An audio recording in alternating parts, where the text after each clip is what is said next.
The battle for Castle Itter took place on May 5, 1945, in the Austrian North Tyrol, during the closing stages of World War II in Europe. The actual castle is located on a hill not far from Itter. The castle was leased from Franz Gruner in late 1940 as a result of Germany's takeover of Austria. On February 7, 1943, SS Lieutenant General Oswald Pohl took control of the castle from Gruner about 3 years later on Heinrich Himmler's orders. By April 25 of that year, Castle Itter had been transformed into a prison camp run by the Dachau concentration camp. The prison's function was to house prominent inmates who the Reich considered valuable. A notable prisoner was tennis player Jean Brocre, French VIP inmates, notably French resistance fighter François de la Roque, and several Dachau inmates from Eastern Europe were renowned prisoners who were forced to perform maintenance and other mundane chores. The Yugoslav handyman Zvonimir Jukovic, a member of the communist resistance, left the castle on May 3 on the pretext of doing an errand for Commander Sebastian Wimmer, which ignited the conflict. Jukovic had a letter with him that requested for assistance from the Allies and was written in English. He intended to give it to the first American he came across. He traveled to Innsbruck, 40 miles distant, because the closest town, Wurgel, was still under German control. The prison was mentioned to an advance team of the 409th Infantry Regiment of the American 103rd Infantry Division of the U.S. the 6th Corps, as Jukovic arrived at the city's outskirts that evening. Although they were unable to carry out the rescue personally, they could send the word to their headquarters for a response. A strongly armored rescue attempt was mounted the following morning, but they were forced to stop after Jenbach due to severe shelling.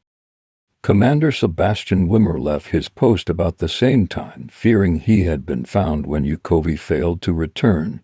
The SS Totenkopfverband guards swiftly left their positions once Wimmer left. The remaining weapons were quickly seized by the convicts, who then gained control of the fortress. Still unclear of Jukovic's fate, the prisoners' new leaders permitted their Czech cook to carry out a similar strategy. He was able to get in touch with WRGL's Austrian resistance by using a bicycle and a note. The town had recently been abandoned by Wehrmacht troops. The cook was brought to Major Joseph Gangl, who had refused orders to rejoin the SS and had instead sided with them, rising to become their commander.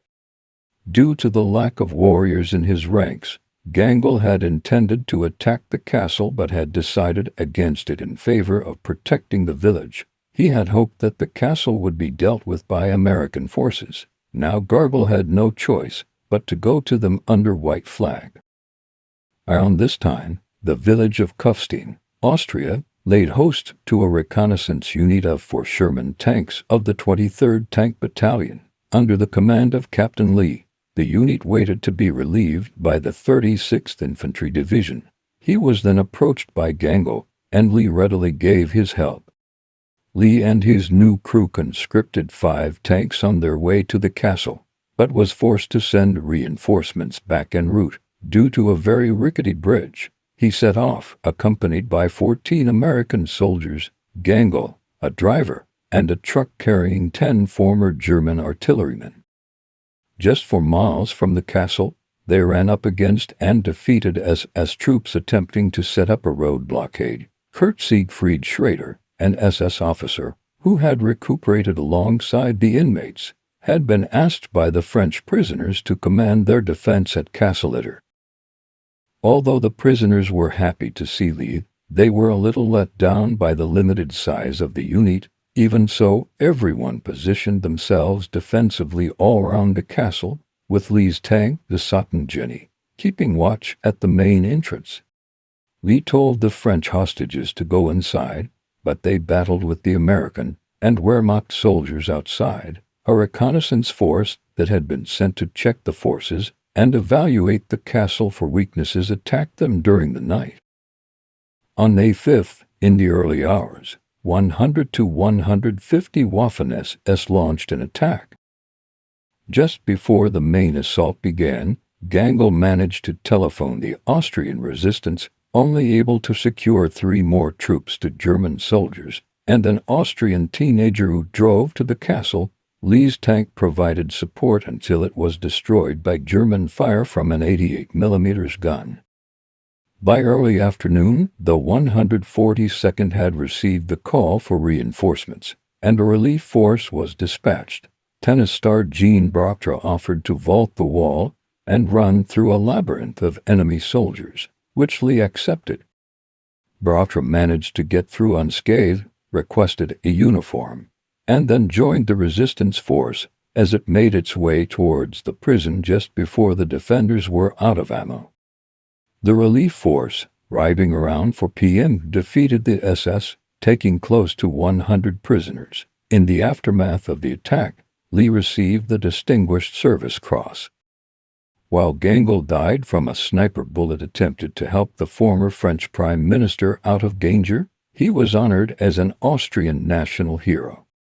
The battle itself had also been the only instance of Americans and Germans fighting on the same side. It occurred 5 days after Hitler took his own life and just 2 days before Germany's unconditional surrender.